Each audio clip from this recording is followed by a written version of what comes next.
Pawn advance immediately stakes central claims, opening lines for bishop development and preparing for queenside expansion. Instantly challenging the center and developing a knight, this is a flexible response that keeps many opening plans open. Developing a knight toward the center sets up potential pawn breaks and controls key squares.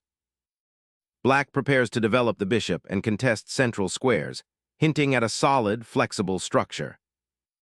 Developing the bishop early to f4 aims to control central squares and potentially pressure Black's kingside structure. Preparing to develop the queen's bishop to a more active diagonal, though it subtly concedes space on the queen side. Solidifying central presence, this establishes a robust pawn structure, potentially preparing for a kingside pawn push later. Developing the bishop to the long diagonal unlocks pressure on White's central pawns, aiming for queenside expansion. Developing the knight to d2 offers flexible support for a future c4 pawn push, and readies the piece for potential deployment on the queenside. Solidifying the kingside structure, this quiet development prepares to castle and harmonizes with the fianchettoed bishop's defensive role. Placing the bishop here fortifies the kingside and eyes the long diagonal, creating a subtle but persistent pressure. Challenging the bishop's influence, the knight ventures to the edge, seeking new avenues for activity. Repositioning the bishop to d3 aims for a more active diagonal, pressuring Black's queenside while preparing castling. Reinforcing the center and preparing queenside development, this move subtly increases Black's pawn presence. Fortifying the queenside pawn structure to enable c4 and solidify central control. Developing the knight to d7 solidifies central pawn control while preparing for potential pawn breaks or reinforcing the kingside defense. Unifying the rooks and preparing for kingside expansion, the queen's redeployment creates potential attacking avenues. Preparing to potentially storm the kingside with pawn advances, but it might create weaknesses. Unlocking the queenside space with tempo, preparing for queenside expansion and potential pawn storms. Solidifying the queenside pawn structure, though it slightly reduces queenside pawn mobility. Securing the king's safety is paramount, especially with a pawn storm brewing on the queenside. Securing the monarch is a prudent step, aligning pieces for future action while avoiding immediate engagement on the kingside.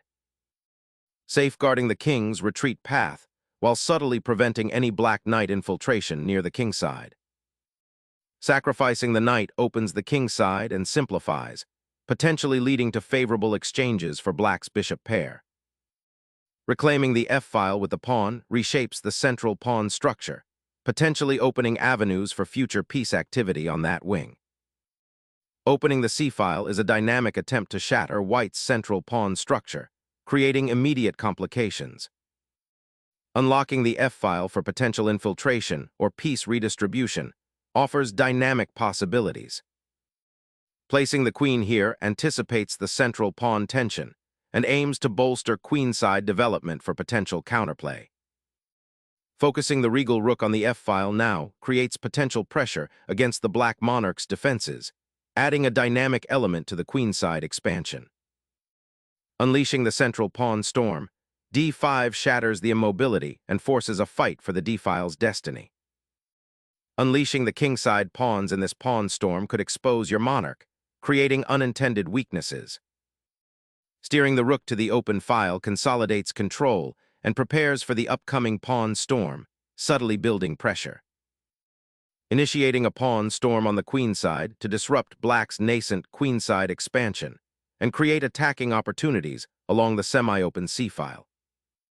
Opening the c-file offers immediate counterplay, challenging White's central control and creating a more dynamic pawn structure for Black. Opening the e-file offers central pawn tension and potential attacking avenues. Unleashing a central pawn thrust, Black decisively disrupts White's king's flank and cracks open the position. Opening the center dramatically alters the battle's complexion. Trading queens here abruptly simplifies the position, potentially accelerating the game towards an endgame where White's doubled pawns become a significant liability. This exchange rebalances piece activity, opening lines for your rook while solidifying the center and creating potential outposts. Unlocking the d-file becomes paramount after recapturing, aiming to exploit any lingering weaknesses in white's pawn structure. Centralizing your knight after the queen trade significantly boosts its influence and prepares for further piece development. Finally, unlocking the d-file's potential, black's bishop reclaims vital central presence. Shifting the monarch to the open diagonal offers a secure haven, preparing for the looming central pawn battle. Targeting the pinned knight offers a tactical avenue, disrupting white's development and creating immediate pressure. Reclaiming the initiative, the rook marches forward, challenging black's bishop and aiming for central influence. The knight's repositioning on e3 now targets white's weakened kingside pawn structure and prepares to infiltrate the center. Developing the knight to a more active square, centralizing its influence and preparing for further initiative. Shifting the rook to the open file now activates the piece, creating threats against the central pawns and putting pressure on white's coordination. Securing central control and preparing a kingside pawn advance.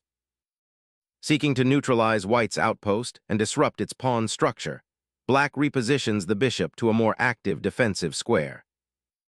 Sacrificing the knight opens a diagonal for the queen and creates a mating net possibility. Reclaiming the initiative, black forces white's queen-bishop into a defensive posture, aiming to disrupt white's central control. Unleashing a knight sacrifice, white aims to shatter black's queenside pawn structure and expose the king. Boldly challenging white's advanced knight, this recapture seeks to disrupt the pawn structure and recover material. Unleashing a knight fork to exploit the doubled pawns and create winning material exchanges. King's safety is paramount. This maneuver prepares to untangle the trapped bishop and avoid immediate threats. Opening a vital kingside avenue for the rook, threatening immediate piece activity. A bold pawn grab that opens the kingside to greater danger. Repositioning the rook to challenge the open file and prepare for potential pawn advances. The bishop aims to disrupt white's coordination, creating a dangerous outpost. The king ventures out, potentially creating defensive weaknesses but aiming to secure the center's control. Securing the queenside pawns prevents white from establishing an outpost for his knight and solidifies black's presence. Reclaiming central squares, this knight suddenly becomes a formidable attacking piece, poised to exploit discovered threats. Boldly challenging the knight's central dominion, this knightly advance endeavors to disrupt white's spatial advantage and create counterplay. Reactivating the rook to a potent attacking outpost, this move creates immediate pressure on black's queenside. Relocating the rook to the queenside underpins a plan to activate its potential across the open files, a crucial step in this tense middle game. Asserting kingside presence, this pawn push aims to curb black's initiative and potentially restrict their pieces. Consolidating piece activity, black aims to shuffle his king to safety, away from the open files. Recapturing the pawn on f1 solidifies control of that vital open file, preparing to press the attack against black's somewhat exposed monarch. Unleashing the knight's potential along the fourth rank adds pressure and opens lines for kingside counterplay. Repositioning the rook to the kingside aims to support a potential pawn push and improve its scope for future action. Swooping in to snatch a pawn, black risks overextending their rook, potentially creating a dangerous outpost for white's knight. Unleashing a pawn storm to pry open lines around the black king. Opening this file, black offers a pawn sacrifice to disrupt white's queenside structure. Unleashing a decisive discovered check, the rook cleaves open the king's sanctuary, forcing a drastic repositioning. Sacrificing the rook to create a passed pawn seems like a desperate gamble, hoping for a quick checkmate rather than a sound positional recovery. The final rook exchange clears the path, ushering in an endgame where queenside pawn structure is paramount. The black king is severely exposed on the light squares, creating a pressing endgame disadvantage. Unleashing the rook's power down the open file, eyeing the pinned knight. Snapping up the pawn forces a queen trade, simplifying into an endgame where white has a clear material advantage. A forceful check aims to shatter black's defenses, exposing their monarch. Relocating the king to the h-file aims to evade checks and prepare for eventual pawn pushes. Recapturing the pawn solidifies white's material advantage and opens a clear path to victory. A desperate attempt to tie down the powerful knight, sacrificing material for a sliver of hope in a lost position. Seizing the open file with the rook offers immediate threats to the enemy king and opens pathways for further advances. Opening a pathway for the knight to potentially join the attack on the queenside.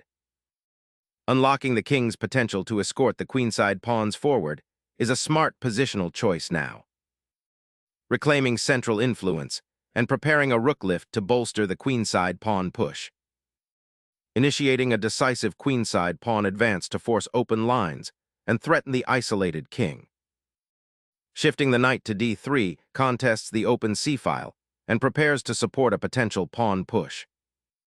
Suddenly, the rook on a6 exerts immense pressure down the file, menacing black's pawn chain and restricting the bishop. Hoping to exploit the a-file, but the knight's return creates an inviting target for white's rook. The king's venturing forth, embracing its active role in the endgame's unfolding drama. Desperate king hunt begins. The knight zigzags, seeking refuge and perhaps a final defiance. Pushing the king forward here liberates it to participate in the endgame, eyeing the queenside pawns and creating a dynamic presence.